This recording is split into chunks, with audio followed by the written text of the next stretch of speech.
ஓம் D Adishakti Neelambari Narayani நமஸ்துதே நமஸ்துதே. இந்த ஆழ்வாருடைய திறப்பெருமை எப்படின்னு கேட்டிங்கன்னா, நம்ம சில பேர் என்ன பண்ணுறாங்க, கொஞ்ச நேரம் பார்க்குறாங்க, தள்ளி விட்டுறாங்க. ஏன்னா அம்மா என்ன சொல்கிறான்னா, என்ன நீ சைபருன்ட்டா, என்னம்மா என்ன சைபருன்னு சொல்கிறியம்மா அப்படின்னு. இதில் தான் முக்கியமாக இந்த பிடிபி சார் ஐயா நீங்களும் கேளுங்க, சைபர் என்னன்னா அப்படின்னா என்ன அர்த்தம்னா, சைபர் போட்டால் ஒன்று போட்டு பக்கத்தில் சைபர் போட்டால் 10, சைபர் போடலாம் 1 தான். அவள் அம்மா என்னை ஏமா அப்படின்னு கேட்கும்போது விளக்கத்தில் என்ன சொல்கிறான்னா, நீ சைபரு அப்படின்னா, சைபருன்னு சொல்லி அவன் சைபர் பாவன் அப்படின்னு சொல்கிற இடத்துல தான் தெய்வம் இருக்குன்றான். இது சைபராக இருக்கும், நான் படிக்காதவன் சைபராக இருக்கிறதால தான் இந்த கருத்துக்கள்லாம் வந்து அம்மா சொல்கிறான். இது ஒன்றா இருந்துன்னு வச்சிங்க, அங்கே எல்லாரும் வருவாங்க. எனக்கு ஒன்றா நம்பர் எல்லாருமே இருப்பாங்க, எல்லாம் கேட்பாங்க. நான் ஏதாவது ஒரு புராணங்களை அம்பா சொல்கிறான்னு சொன்னோம்னா இதை காது விட்டு கேட்க மாட்டேன், கேட்க விடாது.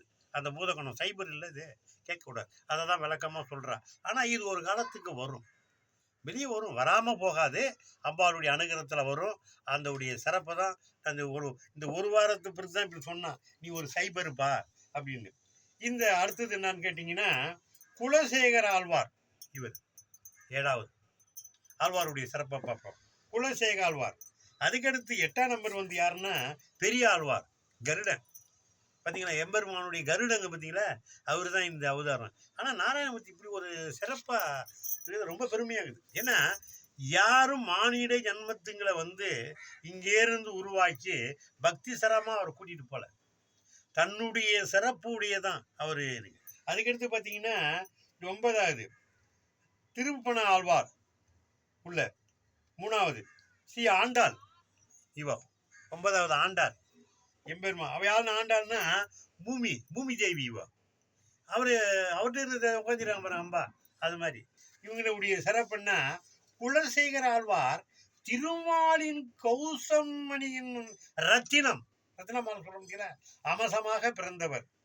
இவர் கல்வி திருமாலுடைய திருநாமம் கொண்டு அடியார்களுடைய கண்டதும் திருமாலை கண்டது போல் அவரை கட்டி தருவார். எப்படி அவருடைய சிறப்பு, ஒரு திருநாமம் போட்ட வச்சுங்க, அவரை கட்டி தருவார். இதுதான் மக்களுடைய சிறப்புனா. ஒரு அடியார்கள்னா அவங்கள நம்ம இப்போ யாரா இருந்தீங்களா, யாருன்னா ஒரு அடியாரை பார்த்தா நான் கட்டி தருவதோ அவளை வணங்குறதோ கிடையாது. அவன் மனம் என்ன நினைக்கணும் தெரியுமா, இவன் என்ன இவனோட நம்ம பெரிய ஆளு, இவனோட நம்ம அப்படிதான். அடியார்களுக்கு அடியேன், அப்படிதான் ஈஸ்வரனுடைய சிறப்பு. ஒரு அடியாருடைய அடியை பணிந்தாதான் இறைவன் பார்ப்பான். எல்லாமே இங்கே தானே இருக்கு. சொல்லுவான், எப்பா சாமி எங்கப்பா, இங்கே இதுப்பா, நான் கோயிலுக்கு போக மாட்டேன்பான்னு. சாயங்காலம் பார்த்தா இதை போடுவான், கோயிலை போடுவான், அதே போடுவான். அப்போ இதெல்லாம் போட்டு அது உள்ள எப்படி இறைவன் இருப்பான். இதெல்லாம் வந்து நம்ம செயற்கையினுடைய சிறப்பு. 80 சொன்ன பார்த்தீங்களா, 80 போயிட்டு இருக்கு. இன்னும் 20 தான் இயற்கையினுடைய சிறப்பு இருக்கு. அந்த இயற்கையுடைய சிறப்பு 100 வந்தால் தான் தெய்வம் நடமாடும். அதனால இதை என்ன நடக்கும் என்றதுடைய சிறப்பு. இது பூமி வந்து பிறண்டுடும் சொல்ற அம்மா, காத்துல அழியாது, கடல்ல அழியாது அப்படின்னு. ஒரே அமுக்கு காலு பூமி மேலே வச்சிருக்க, அமுக்குனான்னு வச்சுங்க, இது கீழே போயிடும், கீழே இது மேலே வந்துடும், எல்லாமே விடும். 125 நாடுன்னு சொல்றாங்க. எந்த நாடானாலும் சரி.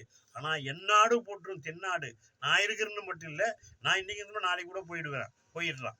ஆனா இந்த தமிழ் சரத்துல வந்து அவ்வளோ மூலிகை, அவ்வளோ தேவதைகள், அவ்வளோ தெய்வங்கள்லாம் இருந்த இடத்தால இதுக்கு ஒரு சிறப்பு அதிகமா இருக்கு.